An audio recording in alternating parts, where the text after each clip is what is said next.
Herkese merhaba. Bugün bütçelerden konuşacağız. Bildiğiniz gibi para dediğimiz zaman aklımıza gelen temel bir özlü söz vardır. Ayağını yorganına göre uzat. İşte bütçenin tam tamına tanımı budur arkadaşlar. Her ay düzenli olarak bütçe oluşturmak, finansal bilgilerimizi yönetmek, benimseyeceğimiz önemli bir finansal alışkanlık olmasının yanı sıra sizce pratikte uygulanabilir mi?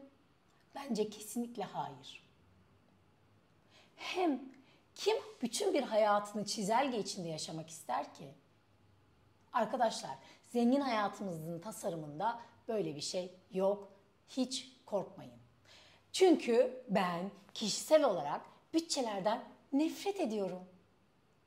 Hatta şöyle diyebilirim. Çoğu insanın kendi parasal işlerini bu kadar kötü yönetmesinin temelinde bütçeler olduğunu düşünüyorum. Hatta size şunu da söyleyebilirim. Bütçe yapanlar bile bütçelerden nefret ediyor. Bildiğiniz gibi kişisel finans kitaplarının çoğunda, finansal kursların çoğu tamamen bütçe üzerine odaklanır. Bu aslında bizlerin işine gelen olabildiğince pratik bir tavsiye yöntemidir. Ancak bildiğiniz gibi bütçeyi tutmak hem pratik açıdan hem de duygusal açıdan oldukça büyük bir yüktür.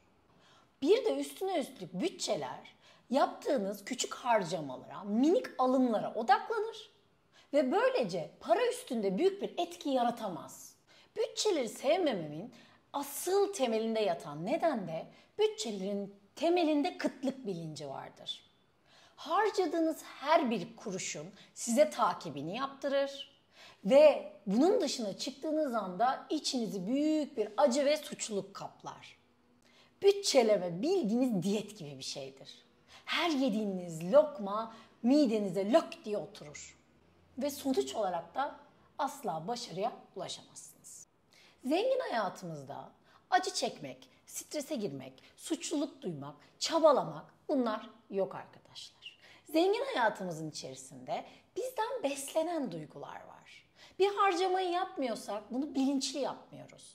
Biz akıllı, mantıklı parasal inanışlara sahip oluyoruz ve yaptığımız her şeyi doğal bir şekilde en doğru ve en düzgün şekliyle yapıyoruz. Bu da bizde sonuç olarak daha fazla endorfin, daha büyük mutluluk sağlıyor. Mutluluk da bizi büyütüyor, çoğaltıyor ve genişletiyor. Bu yüzden de bütçe yapmayı sevmiyorum. Evet, şunu söyleyebilirsiniz. Hatta ben de bu sözü çok severim. Küçücük bir delik koca bir gemiyi batmaya yeter.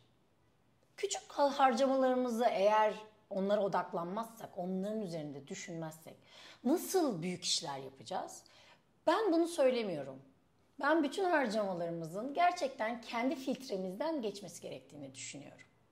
Ama bunun için de o filtreyi bir düzene sokmamız lazım. O filtreyi duygulardan arındırarak daha düşünen, daha rasyonel, daha mantıklı, daha zevk alarak alışveriş yapan, bunu gündelik güdülerini bastırmak için değil, onun yerine uzun vadede kendine fayda sağlayacak şekilde dönüştüren insanlar yaratmaya çalışıyoruz. Peki o zaman şöyle sorabilirsiniz. Paramızı da yönetmemiz lazım. Buna da bir ihtiyacımız var. O zaman biz ne yapacağız? Bilinçli harcama planı yapacağız. Bu plan çizelgelerden mi oluşacak? Yine bizi zorlayacak mı? Belki başta kendiniz için bir çizelge yapabilirsiniz. Ben bunu sistemde de koyuyorum. Buradan indirip kendinize göre doldurabilirsiniz. Ama ondan ziyade şöyle yapacaksınız. Harcamalarınızı belirli bir ana kategoride kullanacaksınız. Bunların çoğunu zaten siz biliyorsunuz. Çoğu da kredi kartlarınızda mevcut. Şimdi bilinçli harcama planları temelde 3 sac ayağına oturuyor. Bunlardan birincisi gelen paramızın bizim bakıyoruz diyoruz ki %50 ile %60'ı temel 3 tane giderde. Bunlar neler? Barınma, ulaşım ve gıda. Bu üçünden ne kadar azaltabilirim buna bakıyoruz. İkinci bakacağımız şey bunların dışında, bunları azaltmak dışında yani mesela daha küçük bir eve geçebilir miyim? Dışarıda yemek yerine kendim yemek yapabilir miyim? Evimi iş yerime daha yakın bir yere taşıyabilir miyim? Ya da işverenimle evden çalışma konusunda haftanın belirli günleri bir pazarlığa girebilir miyim gibi alternatifler bularak bu en önemli 3 tane harcama kaleminde yapabileceğimiz iyileştirmeleri yapmaya odaklanıyoruz. Finansal bilinçli harcama planının temelinde öncelikle bu üçüne odaklanmak var. İkincisinde istediğimiz kadar rahat vicdan azabı çekmeden harcama yapabilmenin temelini düşünüyoruz. Bunun temelinde ne var? Eğer bir yerde bizim bir paramız olsa, o para bizim yerimize büyüyor olsa ve biz onu her ay ayırıyor olsak ne yaparız? Diğer büyük ödemelerimizi de yaptık. Kalan parayı rahatça harcarız, değil mi? Çünkü bu zaten bizim alnımızın hakkıyla hak edilmiş paramız. O zaman ne yapıyoruz? Diyoruz ki biz bu 3 taneye ayırdık mı? Bu 3 tane ana gider kalemini maksimum derecede en etkin hale getirdik mi? Getirdik. Şimdi sıra ne var? Birikim ve yatırımlarımıza bakmaya. Gelen gelirimizin diyoruz ki her ay %10'u fix birikim hesabına atıyorum. Otomatik sistemi kuruyorum. Maaşım ya da param ya da neyim geliyorsa hemen %10'u otomatik birikim hesabıma gidiyor.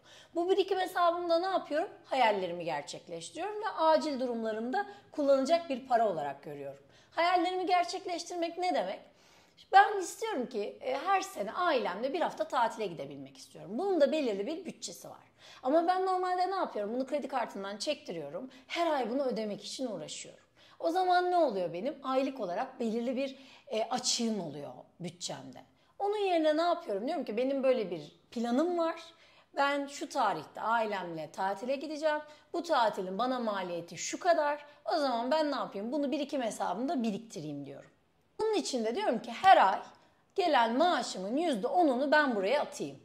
Bunun içerisinde o gün geldiğinde hem hayalim olan işi gerçekleştirebileyim hem de oldu bir hastalık oldu, bir kaza oldu, arabam bozuldu, evimde bir tamirat işi çıktı, acil bir durum olduğunda kredi kartlarına sarılmak zorunda kalmayayım, orada bir param olsun diye düşünüyoruz. Aynı zamanda da %10 birikim hesabına atarken otomatik olarak %10 da yatırım hesabımıza atıyoruz. Bu bizim asla dokunmayacağımız bir para. Aynı şöyle düşünün, bir evde oturuyorsunuz, bu sizin kira gideriniz ve sizin hayati olarak ödemeniz sabit bir gider. Bu kadar önemli. Asla da o %10'a dokunmuyorsunuz. Benim için %10 kendi açımdan çok düşük bir yatırım tutarı. Ben çok daha yüksek kısımlarını yatırıma döndürüyorum. Çünkü biliyorsunuz ki benim amacım finansal olarak özgür olmak. Ama başlangıç aşamasında yani kendi harcamalarınızı kontrol altına alana kadar %10 çok makul bir seviye. Bu arada 3 ayda bir %1 mutlaka arttırıyorsunuz. Eğer yapmakta zorlanıyorsanız da minimum %1, 3 ayda bir arttırmanızı öneriyorum. Dediğim gibi %20'yi ayırdık birikimle yatırıma. %50 ile %60 arası ilk 3 ana giderimizi ayırdık. Elimize kaldı %20. Burada %20, %30 bu baremi tamamen siz ayarlayabilirsiniz. Bunların içerisindeki giderlerimiz, ihtiyaca göre giderlerimiz, hepsi bunların içinde. Buradan istediğiniz gibi giderlerinizi kullanabilirsiniz. Eğer elinize kalırsa onları sonra yatırımınıza atabilirsiniz ya da birikiminize atabilirsiniz. Ya da çatır çatır çatır rahatlıkla, gönül rahatlığıyla harcayabilirsiniz. Bu plan tamamen size bağlı, size göre bir plan ve zaman içerisinde sizde şöyle bir psikolojik birikim oluşturacak. Bir şeyi satın almadan önce onun var olacak, ileride size gelecek getiri değerini göreceksiniz. Diyorum bir kıyafet aldınız. Şunu diyeceksiniz, ya ben bu kıyafeti alıyorum ama buna bir benzeri benim dolabımda var. Ben bu kıyafeti almak yerine bu parayı alayım, hemen yatırım hesabıma atayım. Bu yatırım hesabı bana 6 ay sonra bu kıyafeti zaten bedavaya aldıracak. Bu direkt olarak sizin düşünme tarzınız haline gelecek. Düşünme tarzınız haline geldiğinde de işte orada zengin hayatınızı yaşıyor olacaksınız. Bu duygu zaten içsel olarak sizi ciddi anlamda köpürtecek. Diyeceksiniz ki gerçekten ya ne kadar güzel bir şeymiş insanın kendi bilinçli harcama planı olması diye düşüneceksiniz. Bilinçli harcama planlarının son aşaması da dediğim gibi geçmişe dönmez, kıtlık bilinci yoktur. Esnektir, size uyar ve en önemlisi gelirinizi sabit görmez arkadaşlar. Çünkü bu işlemi yaptığınız zaman bir zaman sonra para otomatik olarak artmaya, alım gücünüz yükselmeye, yaptığınız harcamalarda acı çekmemeye başladıkça yaratıcılığınız ortaya çıkacak. Ve bu sefer diyeceksiniz ki ya ben gelirimi neden arttırmıyorum? Ben ne güzel olan paramı ne güzel değerlendiriyorum.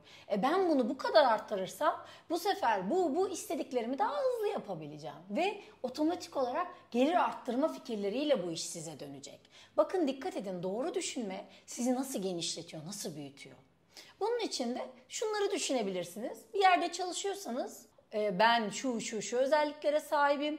Oturayım, iş verilmeyeni bir müzakere masasına oturayım. Kendisinden zaman talep edebilirim, daha fazla maaş talep edebilirim, beni özel bir eğitime göndermesini talep edebilirim. Bir şekilde benim bu iş yerini kendim için maksimize etmem gerekiyor diye düşünebilirsiniz. Bu sizin bir gelir arttırma yolunuzdur ve belirli kapasitelere ve belirli yeteneklere sahip olduktan sonra daha güçlü bir şekilde o müzakere masasına oturursunuz ve daha iyi sonuçlar elde edersiniz. Ya da şöyle düşünebilirsiniz. Ben işimi alternatif bir işle besleyeyim. Evet, bir süre belki daha fazla çalışmak zorunda kalabilirim ama uzun vadede kendi işimi kurmuş olabilirim. Böylece iş yerine olan bağımlılığım düşer. Bağımlılığım düştüğü zaman hem orada yaratıcı olurum hem kendi iş yerimde yaratıcı olurum. Sonuç olarak aslında ortaya daha güzel bir şey çıkarır. Bu da maddi olarak da benim harcama planımda daha genişlememe neden olur. Daha büyük bir rahatlık yaşamama neden olur. Planlarımı, zengin hayatımı ve hedeflerimi daha hızlı, daha kolay yoldan gerçekleştirebilirim. Dediğim gibi bütçe yapmaktan kaçın. Kendinize ait mantıklı, uygulanabilir, güvenilir bir finansal planlama sistemi kurun ve bu sisteme uyabilmek için kendi geçişlerinizi doğru yapın. Benim bugünlük söyleyeceğim bu kadar. Herkese güzel planlamalar diliyorum.